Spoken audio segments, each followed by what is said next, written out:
Well, Ken, obviously it is a massive challenge against the Cats. If you had a bit of a gauge this week of what you might expect from your boys here? Oh yeah, no, look, we've had a pretty hard week, and obviously we've deserved that. But the key for us is to make sure we move on and get positive about our opportunities that are in front of us tomorrow night. And it's Anzac Day. It's a great game for us to be involved with, and that should be exciting for everyone. And we're going to prepare, and we've prepared really well to play at our absolute best. Jared Odrick, what was the thinking behind the decision there? Oh no, there's just there's some stuff that Jared's not got right in his game, and we've certainly tried to help him. We understand he's coming from a long way back too, though. He's he missed basically a whole year, so he's he's got some work to still do in his game. He's probably been a bit similar to him. He's had a little bit of good stuff and a bit of stuff that he needs to continue to work on. So we'll help him get better because we know he makes us better when he's in the team. How do you tend to handle really poor performances? Do you try and move on quicker, or do you spend a little bit longer than usual analysing and trying to work out what went wrong? You don't get a lot of time. Is a simple answer, because we've got to play a game within 6 days, so got to get back up and get going. So, but you have to be honest with it, and you have to look through it really clearly and see whether you can come up with the answers that you need, and understand where we fell down more often than not, and then move on. But you've got to be up and about pretty quick. You've got to get to Wednesday and go. It's time to go. And is it a to find those answers? Is it a process over a number of weeks, or do you feel like it's a couple of days and you found the answers, or how does that work? I suppose you do the narrow focus from week to week, because you have to do a weekly focus, but then you've got to look at the bigger picture and look at where the changes are going to come from and what we need to do, whether we're in good or bad form. And at the moment, we're clearly in bad form. So what is the bigger picture? Does it come back to later? Yeah, there's some stuff that we publicly state all the time that we're going to bring, and we haven't been able to be consistent in that space. And one of the key things for us is we pride ourselves on being able to defend pretty well over the time we've been together. And 2 of the last 3 weeks, we just haven't been able to do that. We've given up a ridiculous amount of score, which is outside what we stand for as a footy club. Do you need to be a little bit more conservative in your setups instead of pressing up that much? Because you've been caught out a lot on the turnover. Yeah, we have at the moment. We've been able to put ourselves in some problems. We've caused our own issues at times with turnover skill. That's certainly hurt us. But in last week's game, it was probably as much about where the ball started at the stoppage, and the spread from there was just too good for us, and we weren't able to defend the stoppage structure as well as we'd like. So I think it's a little bit of both, but we've certainly got to stick to what we know, though, Jasper. We can't go away from what we know, and we've got to stay strong and true to that, and that's what we've got to continue to do. What we always do is go, do we believe it works, and do we know it works? We believe it works, and we absolutely know it works because we've seen it work. So we've got to refer back to what we know works about it, look at that and go, okay, what's missing in that part of it? And then we try and fix that up. Ken, obviously sometimes when there's a bit of adversity, you find out some really good things about people and about your group. Is there anything you've discovered in the last few weeks that you can sort of draw from the group? Oh, no, I think so. They've been really honest. That's what they're like. They're a good group of people. They work really hard to try and do the best they can for the people that support them.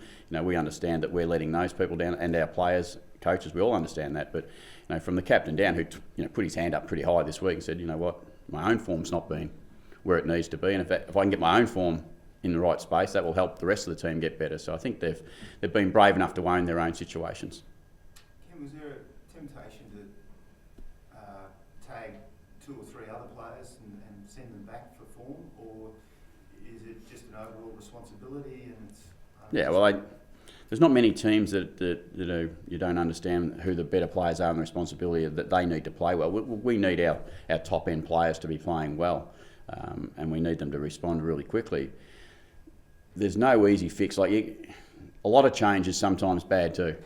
That's why everyone go, well, throw everything out and make sure it's not going. Well, that might put you in a worse position, or do you go with what the people you know and trust and give them the opportunity to respond to what they've dished up last week? And I think I'm still sticking with the boys a bit.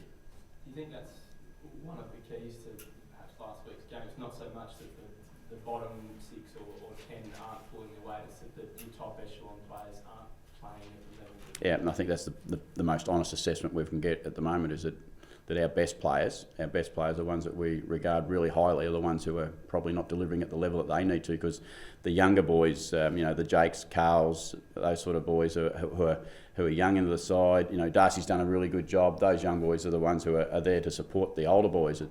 At the moment, it's the older boys who need to get it right, I think, or the more I suppose, the players who we've relied on over the journey who have been our better players.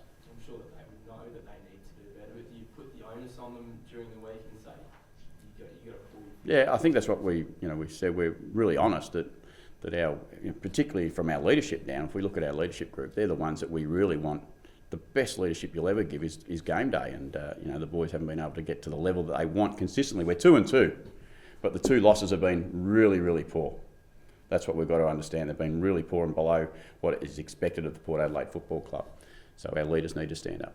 Ken, I know you never make it about yourself, but looking after the club as a coach when you are in these tough times, how have you been dealing with it? Yeah, pretty. I'm no different to anyone else that's involved with Port at the moment, and one significant part of it that I take a serious amount of responsibility. I'll never shy away from the fact that it's my job to coach the team and help the team be successful. And when it's not doing that, I feel the pain that people feel, and I also feel that responsibility. It sounds a bit worse than 2-2, doesn't it? Yeah, it does, doesn't it? 2-2. It's let's not hide from the fact that 2 losses have been really, really poor. And one was a showdown, which everyone in South Australia pride themselves. The showdowns are close usually, and we didn't deliver on that. And then we went and played a really good side on the way up. There's no doubt about that. But you can get beat. This competition says no one goes through undefeated. No one wins every week. But there's a way that you can get beat and you can hold your head up a little bit. We certainly haven't been able to do that in our losses. Just on that point, mate, there, of course, you had a good quarter against the Kilda, that last one, and then a good opening quarter against Essendon. To be 2-2 after probably 2 really good quarters in the season isn't all doom and gloom, really, is it? No, it's not. And I think we've seen both those sides that Essendon have beaten aside. St Kilda have pushed Hawthorn right to the limit and done some good stuff and won games. The comp's really, really close. But it just goes to show, and I say it all the time, if you are a tiny bit off, you lose. If you're a bit bigger than, a little bit more than tiny bit off, you can get belted up, and that's what we've had happen to us. We're more than a little bit off at the moment. There's been some big announcements off field, and we just found out you're playing Gold Coast in the first China match. Did you? Oh, I don't know that, but that's. I'm glad someone's found out. Yeah, I was going to ask, has it been much of a distraction with all this off-field sort of good news? No, how could that be a distraction? I'm not being smart. How could that be a distraction? That's only positive stuff that our club needs at the moment, and I think Keith in particular and David and the board, they deserve a lot of recognition for the good stuff. We were the ones who put a dampener on the good news, not the people who've done some great work on the outside. I think our football, if we go back over the journey and we go back to the end of 2012 when we come together and we started together, this is some significant positive stuff that's come out of Port Adelaide Football Club in that time. At the moment, we're going through a patch that we don't like on the field. We want to rectify that as best we possibly can, but nothing else will be used as an excuse other than our own ability to perform on game day. Is it good news then that you're playing Gold Coast over there? Seriously, I didn't know that.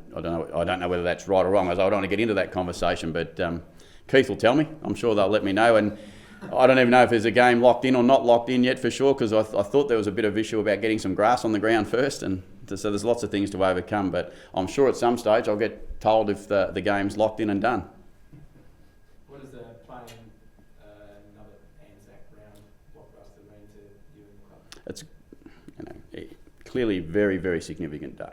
We understand that, and we love the opportunity that in Adelaide we get to represent that day in a football speak. We know we'll never ever be able to live in the space that the soldiers and people involved in the wars were a part of, but we can just go out there and show an effort and a want to battle, and whatever it takes we're prepared to do, and we look forward to the opportunity tomorrow night here with a full house to represent the Anzacs well. Ken, I would imagine you were recording of Patrick Dangerfield's karaoke that he does with his wife on the way to the games. No, you're right. It's quite interesting to ever come across it.